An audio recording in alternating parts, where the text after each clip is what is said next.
Types of standards.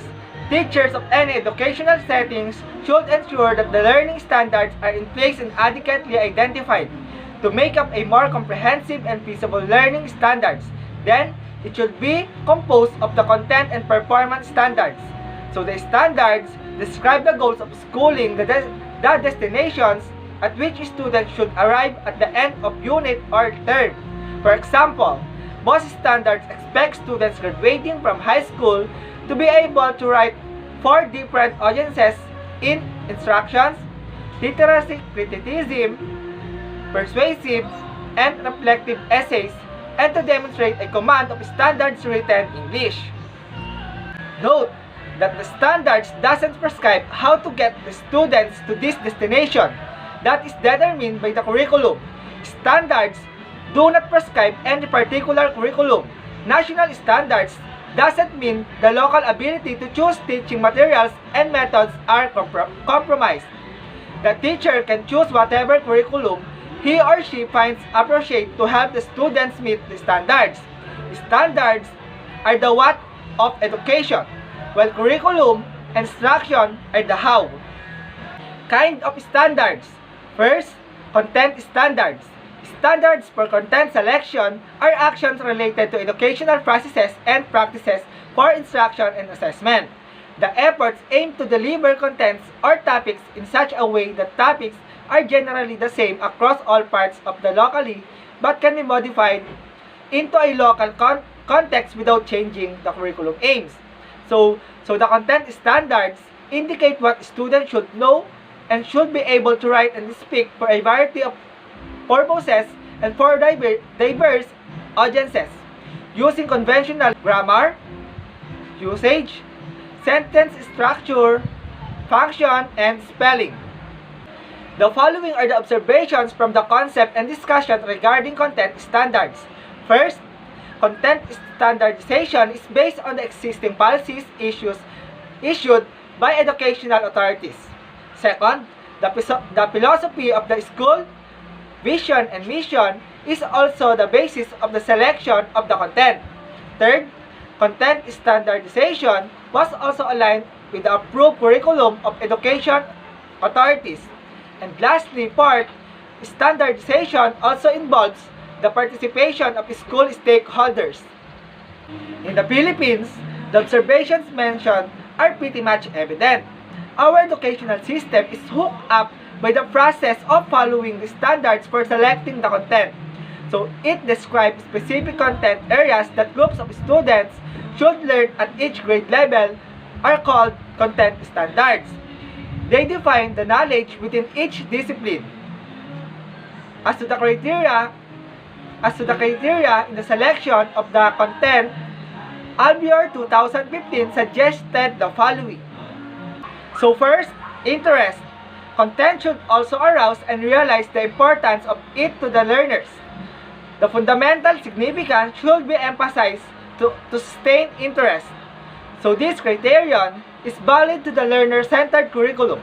Students learn best if the subject matter is interesting, thus make it meaningful to them. Second, self-sufficiency. The term simply means the topics are well adequate to provide the accomplishments of intended learning outcomes. It can attain the domains of the learning objective, namely the affective, cognitive, and psychomotor. So this criterion means that students should be given a chance to experiment, observe, and do field study. This system allows them to learning independently. Third, significance. The application of content to the real-life situation of the learner can be well utilized. The subject matter or content is significant if it's selected or organized to develop learning activities, skills, processes, and attitudes. So fourth, modality. The lesson assigned is corresponding to the learning outcomes to be attained. Modality refers to the authenticity of the subject matter or content you selected. Make sure that the topics are not obsolete. Next is utility. Content should also be catering to diverse types of learners. It should be presented in a manner wherein fast, average, and the slow learner will learn the topic in their pace. Another criterion is the usefulness of content of subject matter. Students think that a subject matter or some subjects are not necessary to them. They view it as useless. As a result, they do not study. Next is feasibility. Content, as much as possible, should be accurate or applicable to the context of the learning situation. It should be applied to the settings wherein the learner will use it most. So the feasibility means the full implementation of the subject matter. It should consider the school's real situation, the government, and society in general. Students must learn within the allowable time and the use of resources available. Do not give them a topic that is impossible to finish. And lastly, learnability. The topic should also be catering to diverse type of learners. It should be presented in a manner wherein fast, average, and the slow learner will learn the topic in their pace. The subject matter or content must be within the schema of the learners. It should be written their experiences. Teachers should apply theories in the psychology of learning to know how subjects are presented, sequenced, and organized to maximize students' learning capacity. The second kind of standards is performance standards. The standards are written to support and promote specific desirable learners' behaviors in a particular task. In teaching and learning, the basis for standards is the attainment of minimum competencies required by the course learning outcomes. Expectations for instruction, assessment, and students' work are called performance standards. These incorporate the content standard and they define the level of work that demonstrate achievement of the standards.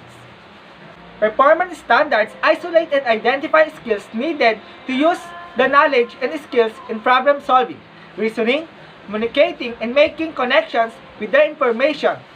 They provide a constituent with the evidences that the students have met the content standards, helping teachers define what level of work is satisfactory.